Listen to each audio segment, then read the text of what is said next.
What's going on, group? It's your boy Ty here again with the video that I said I was going to make. I couldn't come up with a perfect time to make this video, so I'm getting ready for school. Actually, chilling out at Wegmans right now. But while I'm here, I might as well talk about this movie. Hopefully, you guys got the chance to see Batman versus Superman over the weekend. If not, hopefully you'll be going to see it soon. I went to go see it myself with my wife Tiffany, and this video right here is going to explain or talk more about the review I have, non-spoiler-ish as best as I can, um, and just getting right down to it. Basically, when I watched the movie, it was 2 hours and 30 minutes, which I was prepared for and get ready to watch. However, it actually felt like I was in there for 2 hours and 30 minutes. There's some movies that are really quick paced and there's action upon action upon action. And by the time it's over, you're like, yo, I had a good time. Batman vs Superman pacing was very up and down. It was started off very slow, trying to set the pace and the stage for everyone that was involved in the film. And then there was parts where things really got going.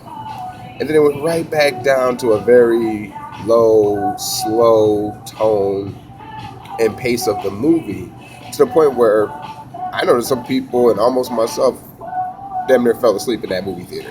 Or maybe because of the time of night that we went, but if you're not a night person, don't go see this movie at night. You will fall asleep. I guarantee you'll fall asleep. Beyond that, Ben Affleck as Batman works. In my opinion, I think he works 100%. I think he would make a great Batman going forward. Henry Cavill as Superman, still kind of a bit in his feelings, but he's, for what he is for Superman, he's okay for now. I don't mind him. I just really wish that Superman learns how to freaking fight. I understand that he's going up against the Batman and all that. And that man's trained in all types of hand-to-hand combat and martial arts and whatnot. But my God, you're the most powerful physical being on the planet. You should be doing more than tackling the shit out of people. But other than that, I enjoyed the battles that those two had. I think they only fought. Hell, I think they only fought one time actually, but they met 3 times. Once as Clark and Bruce. The second time, in the middle of Batman pursuing some burglars or bad guys or whatever, and then the third time is near towards the end of the film for the big battle. And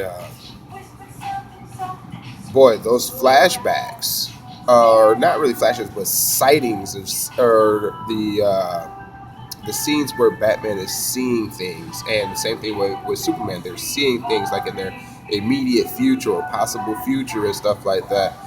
That part, to me, it was good to include that into the film, and I thought that these powerful beings are going to have to make some tough decisions soon or in their future. So the movie sets the pace for that. Ultimately, the film did seem like it was a Batman versus Superman film and Justice League film all in one. It was like they were trying to shove 2 movies into one. And near the end, it felt like they were running out of time. So they're like, okay, we got to wrap this up.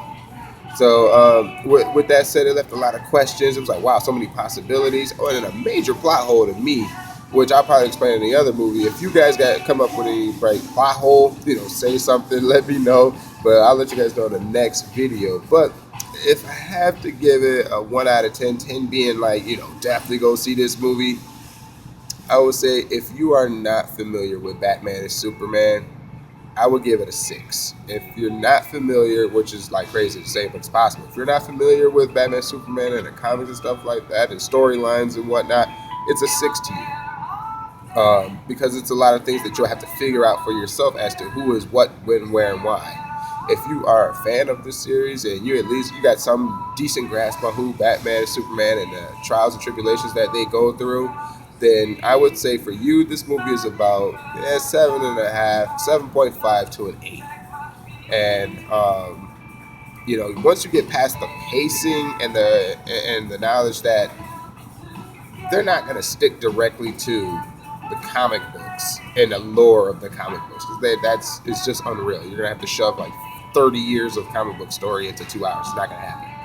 But for what was given, I think it was is I forgot the director's last name was Snyder, but I can't. I think it's Zack Snyder. I think for what it is, you will enjoy the film. And it's not like other superhero films like Avengers. Definitely not like Deadpool.